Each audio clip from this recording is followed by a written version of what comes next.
मेरा नाम डॉक्टर शोभिका श्री है।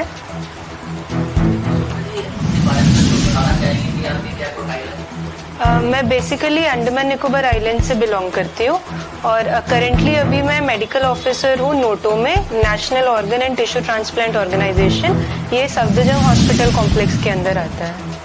कैसा लगता है जब एक मरीज को ट्रीट करना और एक सुनने में आया कि आप ये सफर तय करके बॉम्बे पहुंची हैं, जहाँ हर किसी का सपना होता है, उस सपने को साकार करने के लिए पहली बार अमिताभ बच्चन से मिलेंगे, तो कैसा लगेगा?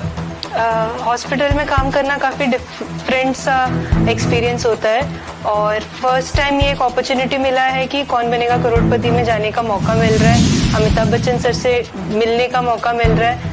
तो कभी सोचा नहीं था, बचपन से केबीसी तो सभी लोग देखते थे, हम लोग भी देखते थे, तो ये एक सपना था जो अब वो सपने से बस कुछ कदम दूर हो। अब आप बताना चाहिए कि सफर कैसा रहा, कैसे आप यहाँ तक पहुँचे?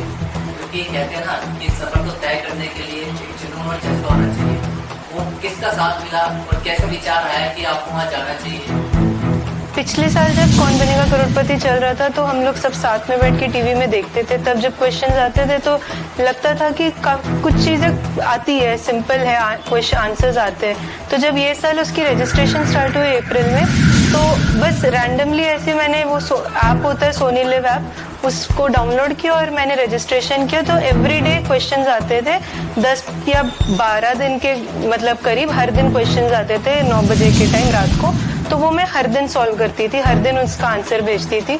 तो ये मैं कर रही थी। उसके 2 हफ्ते बाद मई एंड के आसपास मुझे कॉल आई, एक और कॉल था कि आप सेलेक्ट हो गए हो रजिस्ट्रेशन राउंड से, अब नेक्स्ट एक और राउंड है जो ऑनलाइन कॉल के थ्रू होगा। तो उसमें उन्होंने मेरे से 2 क्वेश्चंस पूछे थे कॉल पे। तो कॉल का जो क्वेश्चंस था वो भी मैंने सही आंसर की थी। फिर वो भी होने के बाद फिर नेक्स्ट वीक मुझे फिर से कॉल आया कि मैं ग्राउंड ऑडिशन राउंड में शॉर्टलिस्ट हो चुकी हूँ और ग्राउंड ऑडिशन मेरा दिल्ली में एक स्कूल में हुआ था। तो उसमें 2 पार्ट करके था। तो पहला जो पार्ट था वो MCQ थी, 20 क्वेश्चंस के रिटन एग्जाम था, वो क्वालिफाई हो गई। तो फिर उसी दिन सेम दिन सेकेंड हाफ में वीडियो ऑडिशन था, वीडियो इंटरव्यू जैसे।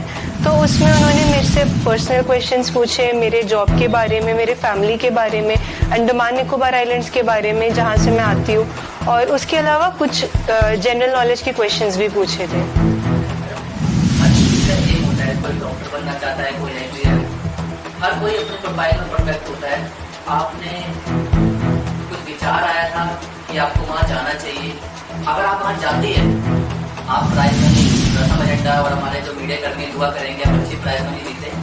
अगर आप कंटेक्ट सीट पर बैठती हैं तो क्या विचार आया, अगर आप प्राइज मनी जीतती हैं तो उस पैसों से आप क्या करेंगे? क्योंकि आजकल देखा जा रहा है काफी फोकस कर रहे हैं कौन बनेगा करोड़पति के। कोई कहता है कि मैं घर बनाऊँ, कोई कहता है मैं अपना इलाज कराऊंगा, कोई कहता है कि मेरे गांव में कुछ ऐसी कमी है उसको मैं पूरा करूंगा। आपका भी कुछ एम होगा वहां जाने का, क्योंकि आपकी प्रोफाइल देखकर, आपके हस्बैंड की प्रोफाइल देखकर आपको पैसों की तो कमी नहीं होगी। क्यों आप जाना चाहती है? कि आप अपने जनरल नॉलेज को निखारना चाहती हैं या आप कोई सपना है अमिताभ बच्चन से मिलने का? अगर जीत जाती है तो पैसों से आप क्या करेंगे? पैसे तो कौन बनेगा करोड़पति गेम का मेन तो पैसों का ही है, लेकिन पैसों से ज़्यादा इम्पोर्टेंट ये लग रहा है कि वहाँ तक पहुँचने का जो मौका है जो सभी को मिलता नहीं है। लाखों लोग रजिस्टर करते हैं लेकिन उसमें से सिर्फ 200 लोग के करीब ही जो सिलेक्ट हो पाते हैं। तो मेन तो ये चीज़ है कि वो प्लेटफॉर्म तक पहुँचना और हॉट सीट तक पहुँचने का जो रास्ता है वो अगर पूरा हो जाए और अपना जो नॉलेज है उसको टेस्ट करने का एक मौका है ये। जो चीज़ मैं पढ़ती हूँ, जो चीज़ें देखी जाती है सराउंडिंग में, न्यूज़ में, तो उस चीज़ों को अप्लाई करने का ये एक मौका है। तो अगर अच्छी अमाउंट मिल गई तो खुशी है और सबसे बड़ी खुशी तो इसी बात पे है कि वहाँ तक पहुँचने का मौका मिल रहा है।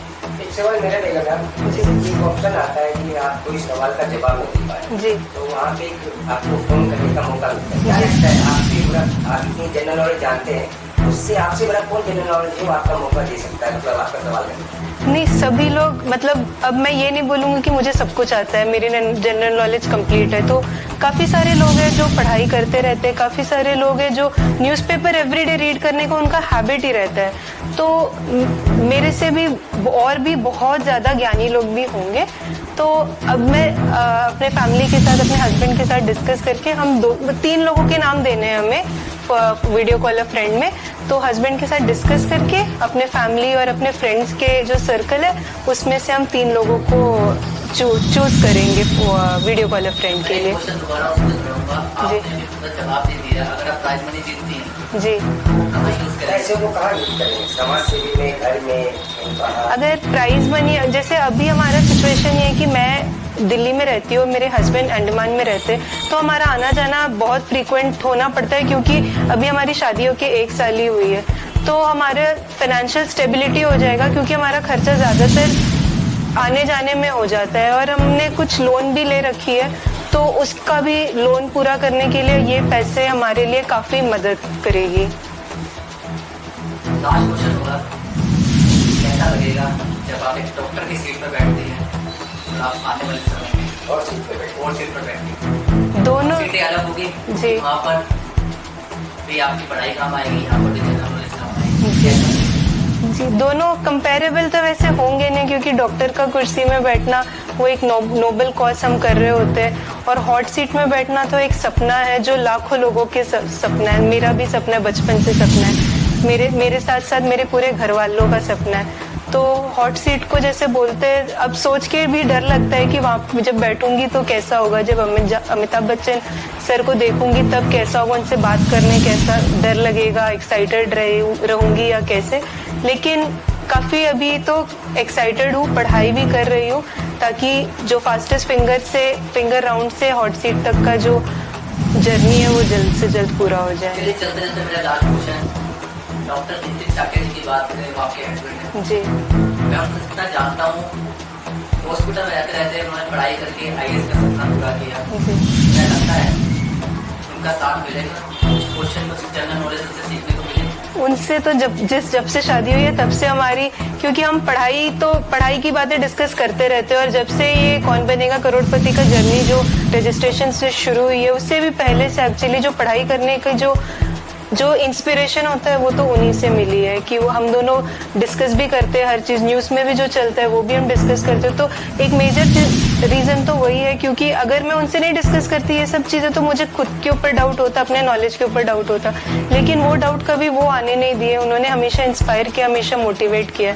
तो उन्होंने शुरुआत से ही हमेशा मोटिवेट किया और आगे भी मोटिवेट और सपोर्ट करते रहेंगे। आप कुछ कहना चाहेंगे मीडिया के माध्यम से पूरे देशवासियों को? अब कोशिश करते रहनी चाहिए, कभी अपना उम्मीद नहीं हारना चाहिए और पढ़ने की कोई उम्र नहीं होती है। KBC में भी जब ऑडिशन मैं देने गई थी तो 18 साल से लेके 60-70 ईयर्स तक के लोग भी आए थे, तो उनको देख के ये मुझे एक बहुत बड़ी इंस्पिरेशन मिली थी कि पढ़ने की कोई उम्र नहीं होती है, तो हमेशा पढ़ते रहना चाहिए, कुछ ना कुछ नया सीखते रहना चाहिए। आजकल एक फर्जी मैसेज भी चल रहा है कि आप बहुत बड़े करोड़पति में सिलेक्शन हो गए, उनको कैसे आप रेट करना चाहेंगे, कैसे बताना चाहेंगे कि क्या रियल है क्या रियलिटी?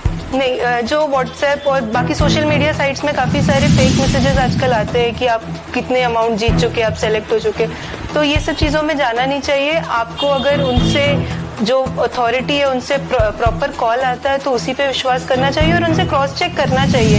जैसे मुझे भी जब कॉल आई थी तो उन्होंने मुझे बताया कि आपने ऑडिशन में ये कपड़े पहने थे, आपका इस डेट में ऑडिशन हुआ था, तो उनको सारी डिटेल्स पता थी मेरी। तो उस टाइम मुझे कंफर्म हुआ, स्टार्टिंग में मुझे भी डाउट हुई थी कि कहीं ये कोई फ्रॉड कॉल तो नहीं है, लेकिन हमें खुद क्रॉस क्वेश्चन करके पता करना चाहिए कि जो कॉल आया है या जो मैसेजेस आते हैं वो रियल है या फेक है।